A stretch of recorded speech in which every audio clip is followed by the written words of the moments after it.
제가 피지에서 개를 키웠다고 여러분들에게 말씀드린 적이 있습니다.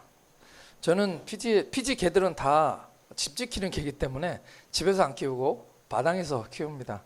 저는 좀 시골스럽게 개를 키웠는데요. 다른 훈련은 하나도 안 시켰는데 딱 한 가지 훈련만 제가 시켰습니다. 뭐냐? 전에도 말씀드린 것 같은데 밥 먹기 전에 기다려. 요것만큼은 제가 확실하게 시켰습니다. 좀 과격하게 좀 때려가면서 그랬더니 걔가 다른 거는 못하는데 정말 이 기다려만큼은 정말 잘했어요. 네. 오늘 어떻게 잘했냐면 제가 음식을 갖다 주면 제가 기다려 하면 절대 안 먹습니다. 막 침을 뚝뚝 흘리면서 너무 먹고 싶어가지고 막 그러면서도 그걸 꾹꾹 참고 그 앞에서 끝까지 기다렸다가 제가 먹어 하면 탁 먹는, 그거는 제가 훈련을 잘 시킨 것 같습니다. 네. 제가 생각할 때 이 기다려를 세상에서 제일 잘 못하는 민족이 우리 민족인 것 같습니다. 네. 어릴 때부터 저희들은 뭔가 하지 않으면은 뭐 안 되는 이런 것들을 그렇게 훈련 받은 것 같습니다. 가만히 있으면 왠지 뒤처지는 것 같고 뭔가 하지 않으면 이래도 되나 하는 생각을 하게 됩니다. 심지어는 휴가 기간에도 또 좀 쉬는 시간에도 항상 머릿속으로는 뭔가를 해야지라는 그런 생각을 하는 게 우리나라 사람들인 것 같습니다.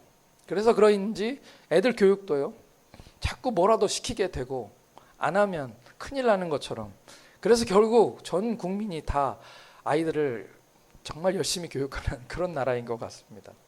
흔히 우리가 워커홀릭이라고 부르죠. 일 중독증. 예, 이 일 중독이 되는 많은 문제들 중에 하나는 뭐냐 하면 존재감의 문제입니다. 존재감. 뭐냐 하면 일을 해야지만 존재감을 찾는 거죠.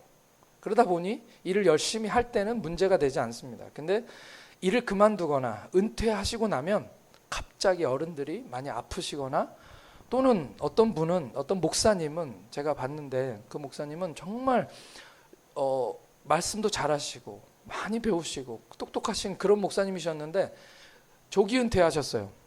근데 조기 은퇴하시자마자 이 말이 갑자기 어눌해지시는 거예요. 네.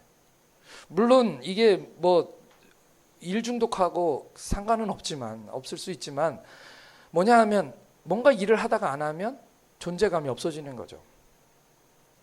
재미있는 것은 존재감이라는 것은 이것은 영어로 being이라고 할 수 있습니다. being. 그런데 이 being을 느끼기 위해서 사람들은 doing을 해야 되는 거죠. 우리 하나님께서는 천지를 창조하셨습니다. 그리고 우리들에게 그냥 만드시고 난 다음에 바로 하신 말씀 뭐냐 하면 그냥 심히 좋았더라 라고 말씀하셨습니다. 그러니까 하나님께서 우리를 기뻐하시고 우리를 사랑하시는 것은 우리가 뭘 해서가 아니라 그냥 그 존재 자체를 하나님이 사랑하신다는 그런 말씀이죠. 그것이 하나님께는 너무 좋으신 것입니다. 존재 자체가 하나님께는 기쁨인 줄 믿습니다. 그래서 어떤 분은, 제가 글을 읽었는데 그 글에서 휴먼, 인간이라는 말, 영어는 휴먼 doing이 아니라 휴먼 빙이다 라고 이렇게 얘기하는 것이죠. 네. 하나님이 우리를 사랑하시면 우리가 뭘 해서가 아니라 그냥 그 자체로 하나님 우리를 사랑하시는 것입니다. 에베소서 2장 8절 말씀 함께 같이 읽겠습니다. 에베소서 2장 8절 말씀 다 같이 시작. 너희는 그 은혜에 의하여 믿음으로 말미암아 구원을 받았으니 이것은 너희에게서 난 것이 아니요 하나님의 선물이라. 행위에서 난 것이 아니니 이는 누구든지 자랑하지 못하게 하려 함이라. 우리가 구원받은 것, 우리가 하나님 앞에 선택받고 예수 그리스도의 자녀가 된 것은 우리가 뭘 해서가 아니라 그냥 하나님의 선물이고 하나님의 은혜입니다 라는 그런 말씀입니다. 오늘 말씀 사도행전 1장 말씀입니다. 이 사도행전 1장 말씀은 어디서부터 시작하냐면 예수님의 부활로부터 시작합니다. 그 이후의 이야기입니다. 그리고 나서 오늘 사도행전 1장을 보니까 예수님께서 마지막으로 우리에게 부탁하신 명령입니다. 그 명령은 그냥 간단합니다. 오늘 말씀 속에서 우리에게 주시는 이 명령은 예루살렘을 떠나지 말고 기다리라 라는 그런 말씀이었습니다. 예루살렘을 떠나지 말라고 말씀하시는 이유가 무엇일까요? 이 제자들은 이때 당시에 예루살렘을 떠날 이유가 너무 많습니다. 사실은 떠나지 말아야 될 이유는 별로 없는데 예루살렘을 떠나야 될 이유는 차고 넘칩니다. 일단 예수님이 십자가에 달려 돌아가신 후에 아무것도 변한 것이 없습니다. 예수님 부활하셨지만 사실은 아직도 혈기등등해서 많은 사람들이 제자들을 찾고 있습니다. 도처의 위협이 가득했다는 그런 얘기죠. 그래서 그들은 예루살렘을 떠날 수밖에 없었습니다. 또한 제자들의 대부분 고향이 예루살렘이 아닙니다. 그들의 삶의 터전은 지금 오히려 갈릴리 쪽에 더 많고요. 변방 지역에 더 많았습니다. 그들은 가정 있는 사람들이었고 원래 일하던 사람들이었습니다. 그런데 지금 예루살렘에 올라와 있는 거죠. 우리가 다 아는 것처럼 고향 떠나면, 집 떠나면 고생입니다. 일단 어디를 가든지 집을 떠나면 먹고 자는 문제가 굉장히 심각합니다. 하루만 지내도 하루 세 끼를 먹어야 되기 때문에 먹고 자는 것이 참 쉽지가 않다는 그런 이야기죠. 반면에 예루살렘에 남아야 할 이유, 그 이유는 별로 없습니다. 그들이 예루살렘에 온 이유는 바로 예수님 때문인데요. 근데 더 이상 예수님이 계시지 않는 것이죠. 예수님이 그것을 아시고 제자들에게 말씀하십니다. 예루살렘을 떠나지 말고 아버지께서 약속하신 성령을 기다리라. 약속하신 성령. 이 약속하신 성령에 대해서 오늘 우리는 어떤 것인지 잘 알고 있습니다. 성경을 많이 읽고 또 배워서 또 많은 말씀을 많이 들었기 때문에 성령이 임하신다는 것이 무엇인지 우리는 잘 알고 있습니다. 그런데 가만히 생각해 보면 제자들이 이것을 알았을까요? 성령이 임한다는 것이 무엇인지, 오순절날 임한 것을 우리가 눈으로 봤기 때문에, 성경으로 봤기 때문에 우리는 알고 있지만 사실은 제자들 입장에서 성령이 임하신다는 것이 무엇인지 그들은 이해하고 있었을까라는 질문입니다. 혹시 몇몇 제자들은 예수님이 세례 받으실 때 그 위에 임하셨던, 비둘기같이 임하셨던 성령을 기억하고 있을지도 모르겠습니다. 하지만 우리들은 제자들의 모습들을 보아왔죠. 제자들은 사실은 예수님 말씀이 성령이 임하시기 전까지는 무슨 뜻인지 대부분 다 이해를 잘 못했었습니다. 또 몇 날이 못 되어 너희가 성령을 받을 거라고 말씀하여 주셨는데요. 그게 사실은 기약이 없는 거죠. 그들이 예루살렘을 언제까지 머무르며 기도를 해야 되는지를 알지 못하는 것입니다.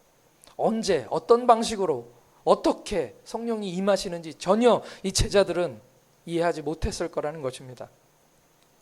그런데 오늘 성경 말씀을 읽어보니까 그들은 이 모호함 속에서도 한 가지는 참 잘했습니다. 무엇입니까? 그들이 예루살렘을 떠나지 않고 기다렸다는 사실입니다. 다락방에 모여서 120명의 사람들이 오늘 말씀을 보니까 오로지 기도에 힘썼다. 사실 그들이 만나서 모여서 할 수 있는 게 별로 없었죠. 그들은 기도했습니다. 열심히 하나님께 기도했습니다. 참 그것은 놀라운 일입니다. 그들이 기도했다는 사실은. 그리고 그들이 기도할 때 엄청난 일이 일어났죠. 성령이 임하신 것입니다. 성령님 그 위에 임하셨습니다. 성령이 오셔서 이제 우리가 알듯이 사도행전이 시작됩니다. 사도행전은 전에 제가 말씀드린 적이 있는데요. 이 제목이 얘기 주는 것처럼 사도들이 행한 일을 기록한 책이 바로 사도행전입니다. 당연히 초대교회에서 사도들이 모든 중심에 있었고요.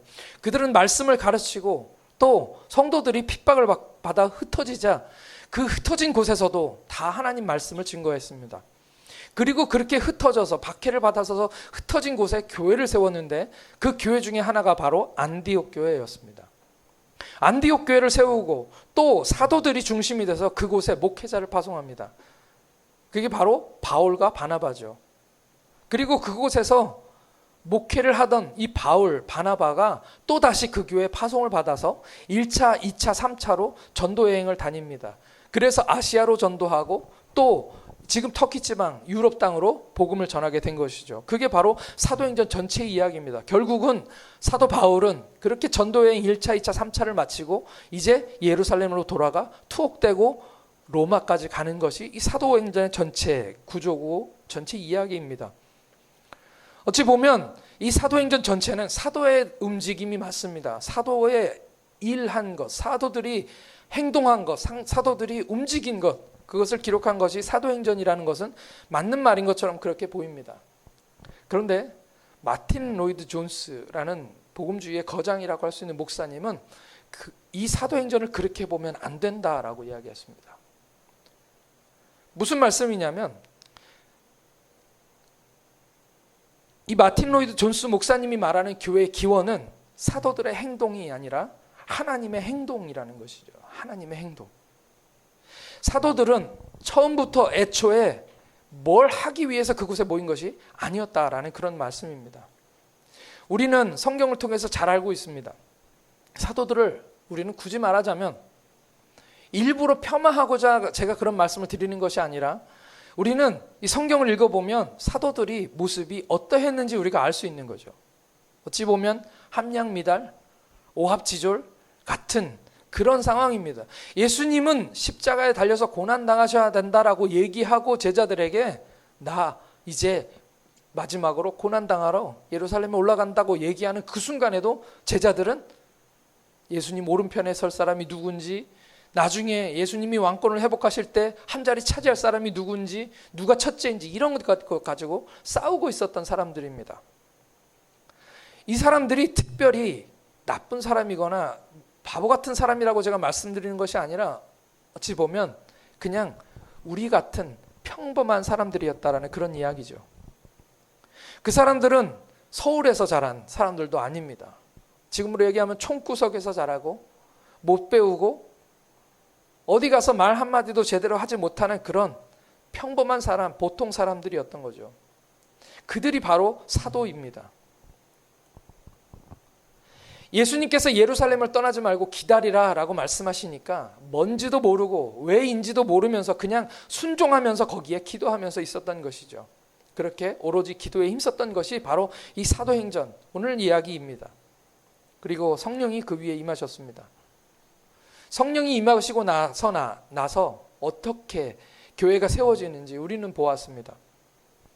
그리고 성령이 임한 사람들 안에서 어떤 일들이 일어나는 것을 우리는 성경을 통해서 보고 알게 되는 거죠.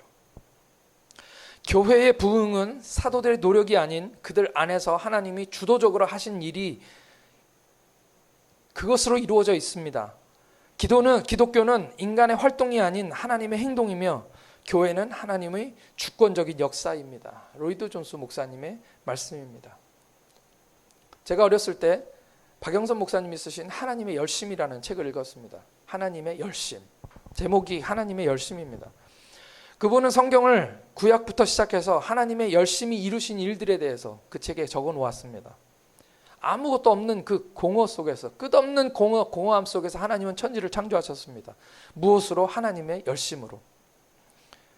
우리가 하나님의 말씀에 불순종해서 먹지 말라 하신 열매를 먹고 불순종의 죄를 범했음에도 불구하고 하나님의 열심은 가죽옷을 해 입히시고 그들을 죽음에서 구원할 생명나무가 에덴 동산에 하나님께 있다라는 것을, 생명이 하나님에 있다는 것을 그들에게 말씀해 주셨습니다. 아브라함은 아무것도 모른 채, 아무것도 한 것이 없을 때에 하나님이 아브라함을 부르시고 그와 약속하시며 내 자손이 하늘의 별과 같을 것이다 라고 그에게 축복해 주셨습니다.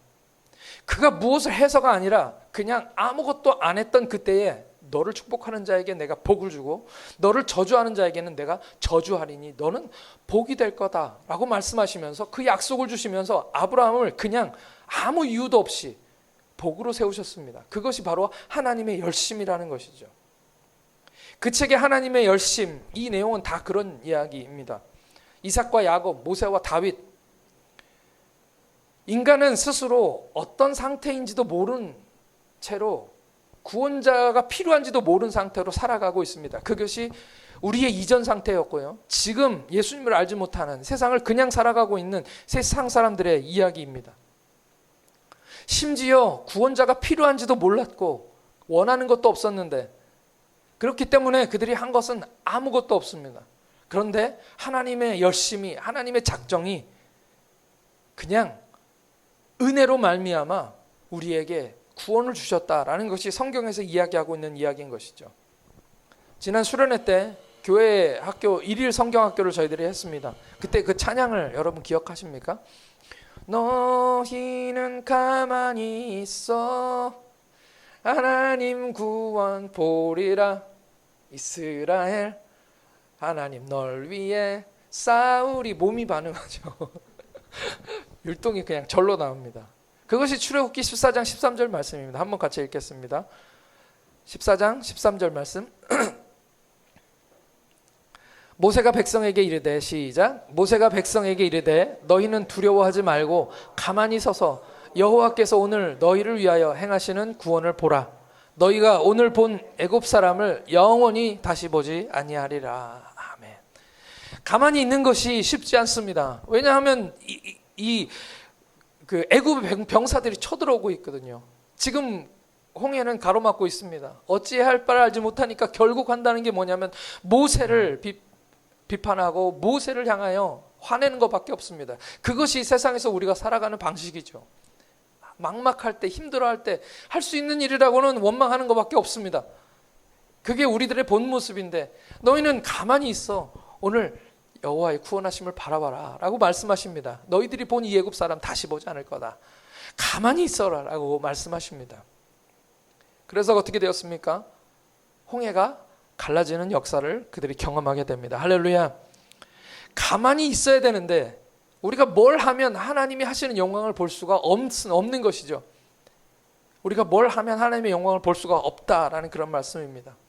구원하심은 온전히 우리 하나님과 어린 양에게 있습니다. 아멘. 우리 찬송 있죠.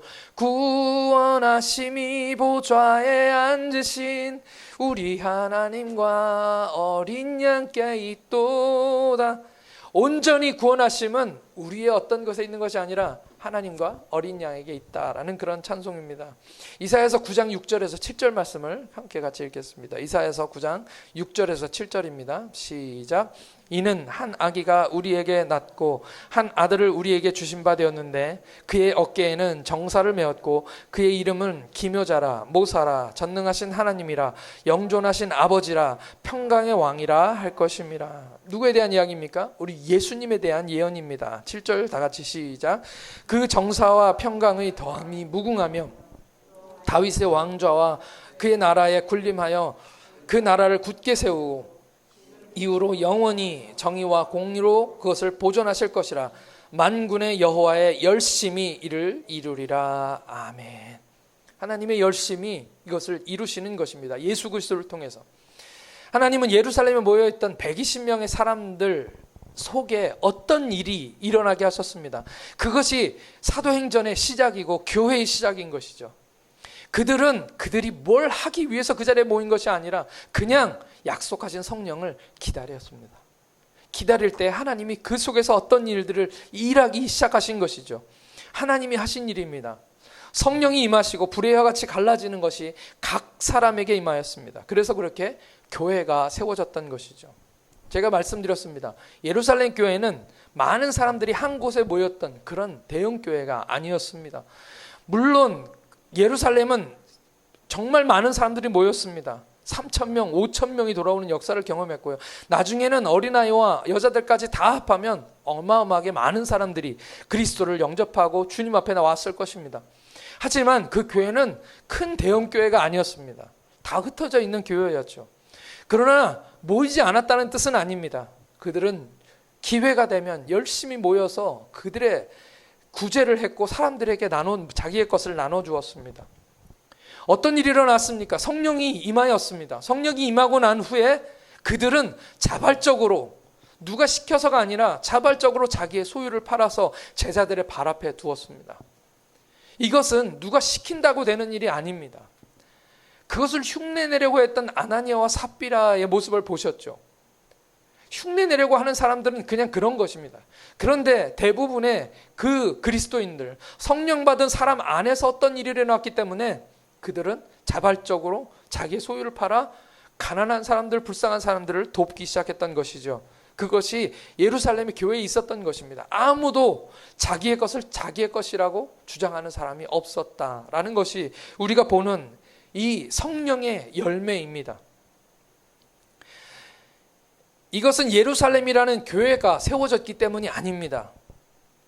예루살렘 교회가 세워졌다는 뜻이 아니라 각 사람 한 사람 한 사람 안에 교회가 세워졌다는 그런 뜻입니다. 이것은 우리가 세우고 싶다 해서 세울 수 있는 교회가 아닙니다. 우리 안에 세워지는 이 교회는 사람이 세울 수 있는 교회가 아니라는 것이죠. 시편 127편 말씀, 우리가 잘 아는 말씀입니다. 여호와께서 집을 세우시지 아니하시면 세우는 자의 수고가 헛되도다. 하나님이 우리 안에 교회를 세우시지 아니하시면 우리는 아무리 노력해도 그 교회를 세울 수 없다라는 그런 말씀입니다. 우리 안에 교회는 주님이 세우시는 건 줄 믿습니다. 아멘. 우리는 주님이 세우시는 교회입니다. 우리 DP교회가 첫 예배 드린 지가 벌써 5개월이 되어가는 것 같습니다. 시간이 참 빨리 갔습니다. 5개월 되어갑니다. 주님께서 저에게 주시는 말씀은 뭐냐 하면 아직 우리가 제대로 준비가 되지 않았다. 아직 우리가 제대로 설립에 준비가 되지 않았다라는 그런 말씀을 계속해서 저에게 주고 계십니다. 그래서 우리에게 뭐라고 말씀하시냐면 기다리라고 말씀하시죠. 그렇다고 우리가 뭘 하지 말라 그런 말씀은 아닙니다. 뭐냐면은 우리가 찬양하는 것처럼 주님보다 앞서지 않고 겸손하게 주님의 말씀 기다리니 주님 손에 우릴 드립니다. 이 마음, 하나님께서 우리에게 주시는 마음은 그것입니다. 주님보다 앞서가지 마라. 주님보다 앞서지 말고 하나님이 우리 안에서 하실 일들을 기다리라 라고 말씀하시는 것이죠. 초대교회 하나님께서 이 교회를 통해서 뭔가 하시기 전에 하나님은 성령을 그들에게 부어주셨습니다.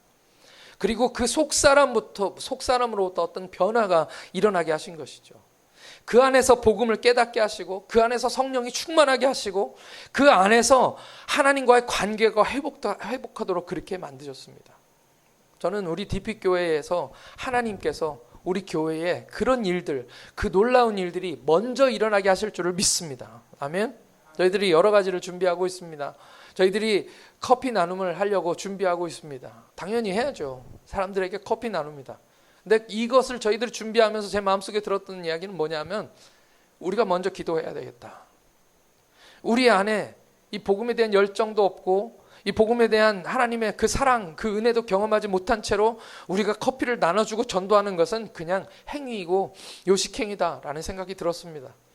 그래서 하나님보다 앞서가지 않고 우리가 기도하면서 준비하는 것입니다. 커피가 10잔 나가고 20잔 나가고 사실 그것이 중요한 것은 아닌 것 같습니다. 한 잔이 나가더라도 우리가 하나님 앞에 준비되어 있고 그 커피를 준비하는 것이 정말 하나님의 교회를 세우는 마음으로 우리가 준비를 하면 많이 안 나가도 상관없습니다. 커피 한 잔 마시면서 사람들이 주님의 사랑을 경험하도록, 사실 우리가 그들에게 하나님의 사랑을 보여줄 방법이 그렇게 많지 않습니다. 사람들은 커피를 나눠주면 처음에는 고마워할지 모르지만 점점 시간이 갈수록 어쩌면 호의가 반복되면 권리로 생각하는 것이 우리 인간의 마음입니다. 그래서 그냥 와서 한 잔 가져가고 마시고 끝날 수 있습니다. 우리의 표정을 통해서, 우리의 복음을 통해서, 우리가 나눠주는 전단지를 통해서 우리가 그들에게 준다 할지라도 요즘 사람들의 마음이 그렇게 많이 열려있지 않습니다. 어쩌면 우리가 준비되어 있지 않으면 우리 마음에 실망이 더 클 것입니다. 오늘 우리 마음을 하나님께 준비시켜 주시기를 기도합니다. 하나님, 오늘 우리가 할 수 없는 것, 우리가 할 수 있는 것은 우리가 하지만 하나님 하실 일들을 하나님 하시옵소서. 하나님, 우리가 준비되게 하여 주옵소서. 커피 한 잔을 나누더라도 하나님, 우리 전 교회 교인들이 마음을 갖게 하여 주옵소서. 여기에 오실 분들은 사실은 많지 않죠. 커피를 나눠주시려고 직접 오실 분들은 참 많지 않습니다. 왜냐하면 우리가 일상을 살고 직장을 다니고 일을 하기 때문입니다. 그런데 그 시간에 하나님께서 성령으로 기억나게 하시고 금요일 이 시간에 12시부터 2시까지 우리 교인들 몇몇 안 되는 우리 목사님과 우리 청년과 몇몇 사람들이 나와서 커피를 나눠줄 텐데 하나님 그곳에 함께하여 주시옵소서. 그 손길이 하나님의 손길이 되게 하여 주시옵소서. 사람들이 그것을 마시면서 주님의 사랑을 느끼게 하여 주옵소서. DP교회가 기억나게 하여 주시옵시고 매주 금요일마다 그곳에 가서 커피 한 잔 마시면서 웃어주고 그 다음 주에 사람들이 막 몰려 나오면 좋겠지만 그렇지 않을지라도 하나님 그것으로 우리는 만족하게 하여 주옵소서. 그것이 우리가 하나님께 기도하고 소망하는 것이죠. 무엇입니까? 속사람이 먼저 변화되어야 된다라는 그런 말씀인 것입니다. 로마서 12장 2절 말씀 함께 같이 읽겠습니다. 로마서 12장 2절입니다. 시작. 너희는 이 세대를 본받지 말고 오직 마음을 새롭게 함으로 변화를 받아 하나님의 선하시고 기뻐하시고 온전한 뜻이 무엇인지 분별하도록 하라. 아멘. 부흥은 그래서 겉으로 드러나는 것이 아니라 오늘 우리의 심령 가운데서 일어나는 일입니다. 부흥은 우리 속에서 먼저 일어나야 되는 것입니다. 사도행전에서 초대교회 성도들이 뭔가 하기 이전에 그들 심령이 먼저 변화된 것처럼 오늘 우리 가운데서 우리의 심령이 먼저 변화되는 일이 일어나야 된다는 것이죠. 그래야 하나님의 선하시고 기뻐하시고 온전하신 뜻이 무엇인지 분별할 수 있을 줄 믿습니다. 아멘. 두 번째로 우리 DP교회 성도들 한 사람 한 사람이 교회가 되시기를 소망합니다. 고린도전서 3장 16절 말씀 함께 읽겠습니다. 시작. 너희는 너희가 하나님의 성전인 것과 하나님의 성령이 너희 안에 거하시는 것을 알지 못하느냐. 아멘. 여러분, 제가 여러 번 말씀을 드리는데 여러분 성령님이 어디에 계십니까? 성령님이 어디에 계십니까? 아멘. 네. 성령님 우리 안에 계십니다. 아멘. 예수를 믿기로 결정하는 그 순간에 하나님의 성령은 오늘 우리 마음 가운데 들어오신 것입니다. 그것은 변하지 않는 사실입니다. 우리가 죄를 짓거나 교회 몇 주 빠지거나 한다고 성령이 떠나는 일은 없습니다. 성령은 우리 안에 계십니다. 그러니 우리가 하나님의 성전인 것은 자명한 사실이죠. 할렐루야. 우리는 하나님의 성전이 맞습니다. 왜 성령이 너희 안에 거하시는 것을 깨닫지 못하느냐? 너희가 하나님의 성전인 것을 왜 알지 못하느냐라고 지금 말씀하고 계시는 것입니다. 우리 교회 이름이 DP교회입니다. 꼭 기억하셨으면 좋겠어요. DP 하니까 자꾸 무슨 dwelling place, your dwelling place입니다. 하나님이 거하실 처소입니다. 하나님이 거하실 장소, 이곳이 바로 우리 교회 이름입니다. 주님이 오늘 이 교회에 계시지만 엄밀히 말하면 오늘 우리 한 사람 한 사람 안에 계신다는 것을 저희가 믿는 것입니다. 각 사람, 성령께서 불의 혀같이 갈라지는 것이 각 사람에게 임하였다고 우리 성경에서 말씀하고 계시죠. 그것은 오늘 우리가 한 사람 한 사람이 다 교회다라는 사실을 우리에게 말씀하고 계시는 것입니다. 그래서 우리 각 사람은 다 교회가 되어야 합니다. 지난주에 말씀 이사야서 61장의 말씀을 여러분들에게 말씀을 드렸습니다. 상한 심령, 상한 마음은 그냥 상처받고 아픈 마음이 아니라 산산이 부서진 영혼이다 라고 제가 말씀드렸습니다. 돌 위에 돌 하나도 남지 않아서 완전히 무너진 그런 심령이 바로 예수를 믿기 전 우리의 모습, 우리의 상태입니다. 그래서 우리는 상하고 애통한 심령으로 주님 앞에 나아가야 된다라고 제가 말씀을 드렸죠. 예루살렘이라는 단어 오늘 찬양을 제가 이 찬양 이스라엘 민족 찬양인데 몇 번 교회에서 하니까 저희 애들이 이 찬양 부르면서 왜 인도 노래를 자꾸 부르냐고. 피지에서 인도 노래가 이런 리듬이 있거든요. 이런 의미여서 예루살렘을 하나님이 세우신다는 찬양을 여러분 우리가 불렀습니다. 주가 세우시네 예루살렘. 이 예루살렘이라는 단어는 예루살렘, 야라와 살라임이라는 단어가 합쳐져서 생긴 그런 단어입니다. 야루살렘, 야라 살라임. 네. 이 히브리어에서 야라 살라임은 뭐냐? 살라임은 샬롬이라는 뜻입니다. 샬롬. 뭔지 아시죠? 무슨 뜻입니까? 평화, 화평 그런 뜻이죠. 그래서 우리가 샬롬으로 서로 인사를 하는 거죠. 네. 야라 살라임입니다. 그러니까 야라는 뭐냐 하면은 기초를 놓다, 건축하다라는 그런 뜻입니다. 쉽게 말하자면 평화를 하나님이 세우시는 그 장소입니다. 이게 예루살렘의 뜻입니다. 이 예루살렘은 그래서 평화의 도시라는 뜻을 가지고 있습니다. 평화의 도시. 예루살렘이 평화의 도시인데 예루살렘 평화 있습니까? 예루살렘에는 정말 평화가 없는 것 같습니다. 지금도 전쟁이 일어나고 있는 곳이 바로 이 예루살렘인데요.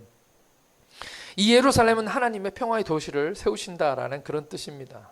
하나님은 이 무너진 예루살렘을 세우시기를 원하십니다. 이사야서에서 말씀하시는 것이죠. 돌 위에 돈 하나도 남기지 않고 다 무너져버린 이 예루살렘을 하나님께서 다시 세우시길 원하는 겁니다. 그 찬양이 바로 주가 세우시네 예루살렘입니다. The Lord is building Jerusalem. 그 찬양입니다. 우리 눈에 보이는 도시를 하나님께서 세우시려는 것이 아닙니다. 이스라엘 백성들은 그 도시 다시 세우려고, 그 성전 다시 세우려고 막 그 노력을 다하지만 거기에 참된 평화가 없다라는 것을 우리는 알고 있습니다. 참된 평화는 어디에 세워야 되느냐? 바로 우리 마음속에 하나님이 세우시는 것이죠. 예수님께서는 예루살렘을 보시면서 우셨습니다. 예루살렘을 보시고 우셨습니다. 왜냐하면 거기에 평화가 없기 때문입니다.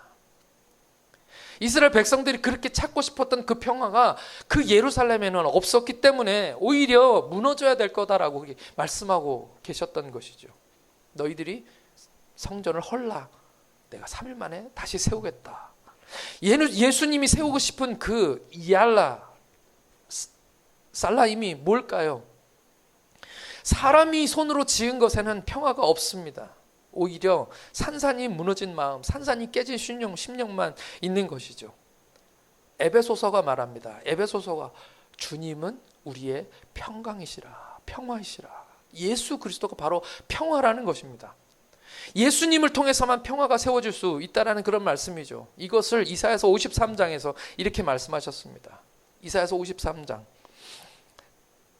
그가 찔림은 우리의 허물 때문이요 그가 상함은 우리의 죄악 때문이라. 그가 징계를 받음으로 우리가 평화를 누리고 그가 채찍에 맞음으로 우리가 나음을 입었도다.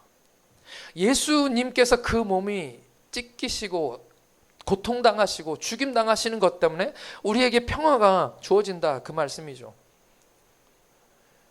주님은 눈에 보이는 예루살렘을 다시 세우시는 것이 아니라 우리의 상한 심령 깊은 곳에서 주님이 거하실 거룩한 성전을 하나님께서 우리 심령 가운데 세우기를 원하시는 것입니다. 그래서 주님이 채찍에 맞으시고 주님이 고난을 당하셨다라는 말인 것이죠. 우리의 심령 가운데 예수님이 들어오시면 거기에만 참된 평화가 있는 줄 믿습니다. 그래서 예루살렘을 떠나지 말라고 말씀하신 것 같습니다. 예루살렘이 어떤 특별한 장소가 아니라 오늘 하나님께서 세우고 싶은 진짜 참된 평화, 그 도시, 그것이 바로 예루살렘, 우리 마음속에 하나님이 세우시고 싶은 새 예루살렘이라는 것이죠. 그래서 우리는 이곳에서, 예루살렘에서 주님을 기다립니다. 성령이 임하심을 기다립니다. 성령이 임하셔야 그 성령을 통해서 부활하신 예수님께서 우리 안에 들어오시기 때문입니다. 그리고 그곳을 성전 삼고 주님이 그곳에서 왕 되시고 다스리셔서 참된 평화가 우리 가운데 일어나게 된다는 그런 말씀인 것이죠. 오늘 두 가지만 여러분들에게 말씀드렸습니다. 첫 번째는 무엇입니까? 우리의 심령 안에 하나님의 어떤 일이 일어나기를 원합니다. 우리 속사람에게서 어떤 일이 먼저 일어나기를 원합니다. 하나님의 성령이 우리를 변화시키셔서 오늘 하나님의 뜻대로 살 수 있는 하나님의 자녀가 되기를 간절히 소원합니다. 오늘 우리가 하나님의 성전 되기를 원합니다. 오늘 우리 안에 하나님의 성전을 세우시고 돌 하나씩 쌓아 나가시는 그러한 거룩한 교회로 하나님이 우리를 세우시기를 소망하는 것입니다. 이 두 가지 제목을